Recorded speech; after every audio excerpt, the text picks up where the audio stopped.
पहले कहते थे आतंकवाद का कोई धर्म नहीं होता, लेकिन उन्होंने साबित कर दिया कि आतंकवाद का भी धर्म है, और वो धर्म है इस्लाम। क्योंकि हर मुसलमान आतंकवादी तो नहीं होता, लेकिन हर आतंकवादी सिर्फ मुसलमान ही क्यों होता है?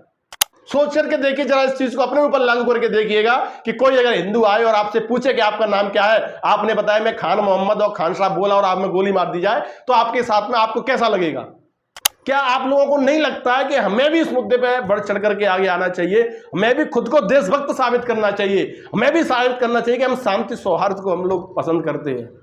बार बार राजनीतिक दल आएंगे, आपके लिए वोट बैंक की राजनीति करेंगे, आपको मुद्दों से भटकाएंगे, आपको बांटेंगे और आपके अंदर अशांति पैदा करेंगे। लेकिन ये सोचने का मुद्दा है, ये सोचने की बात है। तो मुझे लगता है कि हर उस मुसलमान को, इस देश के हिंदूवादी को सोचना चाहिए कि वो आखिर में क्या चाहता है, इस समस्या से निजात कैसे मिले।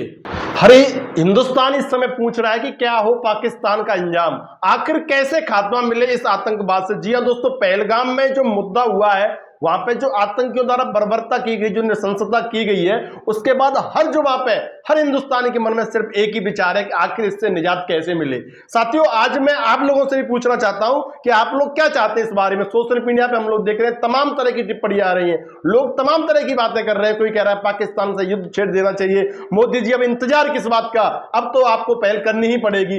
तमाम तरह की ऐसी प्रतिक्रिया आ रही हैं, लेकिन इस प्रतिक्रियाओं के बीच में आप लोगों की भी टिप्पणी जानना चाहता हूं कि आखिर कैसे इस मुद्दे से हमें निजात मिल सकती है। अब इसमें दो पहलू अलग निकल करके आ रहे हैं। कई बार ये ऐसा पहली बार नहीं हुआ है जब आतंकवादियों द्वारा श्रीनगर में, जो हमारी जो जम्मू कश्मीर की वादियां हैं, वहां पे हमला किया गया हो। ये हर बार होता था, लेकिन इस बार जो अलग हुआ है वो अलग ये हुआ है कि उन आतंकवादियों ने धर्म पूछ करके लोगों का हत्या की है।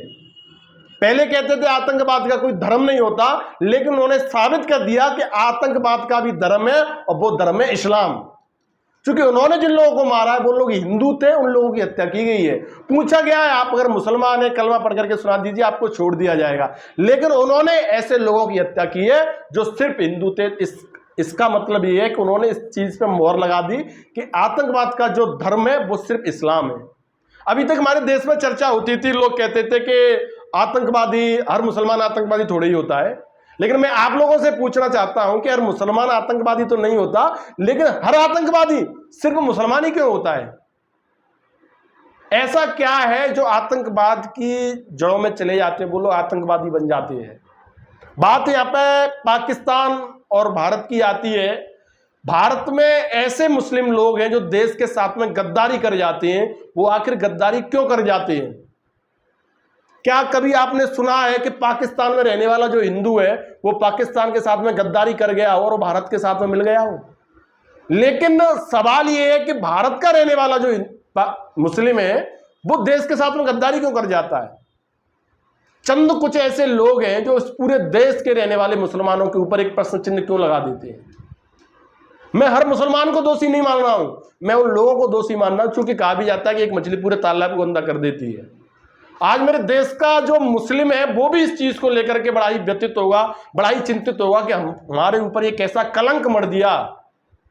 कल को अगर कोई आकर के हमसे पूछे कि क्या तुम मुसलमान हो, और आकर के हमें गोली दाग दे, तो हम क्या करेंगे फिर?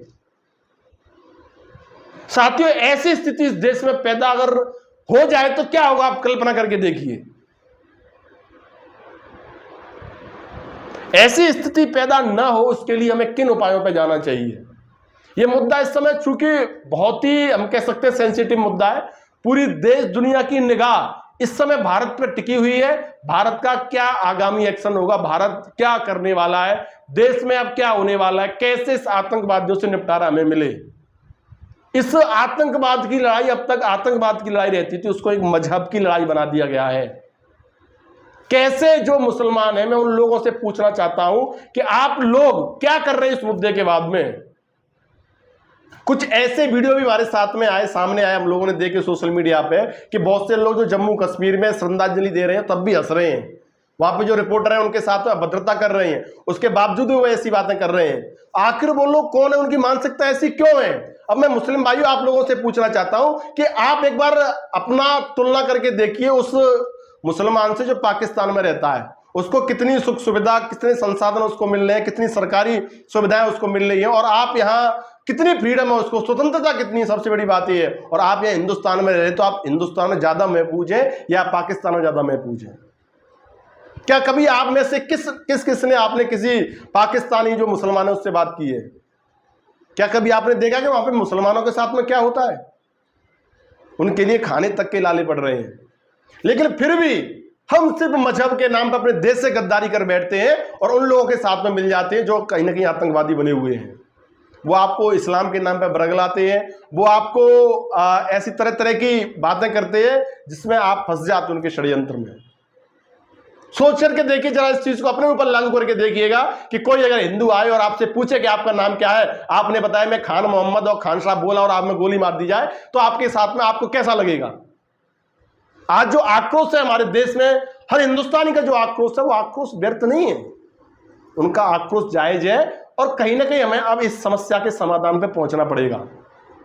लंबे समय से हम देख रहे थे घटना के बाद में तमाम तरह की न्यूज चल रही, खबरें चल रही हैं। हम लोग कोई ऐसा वीडियो लेकर के नहीं आए, लेकिन चूंकि हम इस चिंतन पे, इस मंथन के दौर में से गुजर रहे थे कि आखिर क्या होना चाहिए। अब ठीक बात है, पाकिस्तान के साथ में हम कह सकते हैं, लोग कह रहे हैं कि पाकिस्तान के साथ में युद्ध होना चाहिए, लेकिन आप लोग ये भी ध्यान रख लीजिएगा, युद्ध की शुरुआत तो मोदी जी ने कर दी है। जो पानी रोक करके किया गया है, तो पाकिस्तान में किल्लत हो जाएगी, वहां पर लोगों के लिए जीना मुश्किल हो जाएगा। तो कहीं ना कहीं युद्ध का शंखनाद तो हो चुका है, लेकिन सिर्फ युद्ध ही हम कह सकते हैं कि इसका एक नतीजा नहीं निकल सकता है, उससे सिर्फ समाधान नहीं निकल सकता है। उसके लिए आगे भी हमें और कुछ मुद्दों के बारे में सोचना पड़ेगा। तो साथियों, मैं पूछना चाहता हूं आप लोगों से कि इस देश का रहने वाला जो मुसलमान है, उस समय, अब ऐसे समय उस मुसलमान की क्या जिम्मेदारी है? क्या मुसलमान अपने ऊपर लगे इस कलंक को धोने के लिए कोई उपाय करेगा?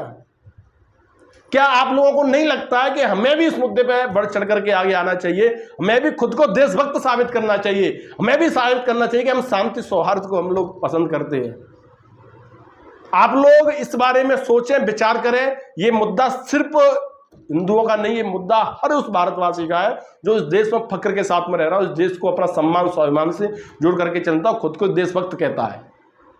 मुझे लगता है कहीं ना कहीं आप लोगों को भी ऐसे लोगों का विरोध करना पड़ेगा, तब जाकर के हम समस्या के समाधान तक पहुंच सकते हैं। जब तक मुस्लिम भाई बहन इस बात में नहीं आएंगे, हम ऐसे अपने समाज के जो गद्दार हैं, हमारे धर्म के ऐसे जो कलंकित लोग हैं, हमारे धर्म को जो बदनाम करने वाले लोग हैं, उन लोगों का जब तक हम सफाया नहीं करेंगे, उन लोगों के खिलाफ अलगाववाद जब तक हमारे मन में नहीं आएगा, तब तक इस समस्या का स्थायी समाधान नहीं हो सकता है। बार बार राजनीतिक दल आएंगे, आपके लिए वोट बैंक की राजनीति करेंगे, आपको मुद्दों से भटकाएंगे, आपको बांटेंगे और आपके अंदर अशांति पैदा करेंगे। लेकिन ये सोचने का मुद्दा, ये सोचने की बात है। तो मुझे लगता है कि हर उस मुसलमान को, इस देश के हिंदूवादी को सोचना चाहिए कि वो आखिर में क्या चाहता है, इस समस्या से निजात कैसे मिले, ताकि फिर दोबारा से ऐसे मुद्दों की पुनरावृत्ति न हो।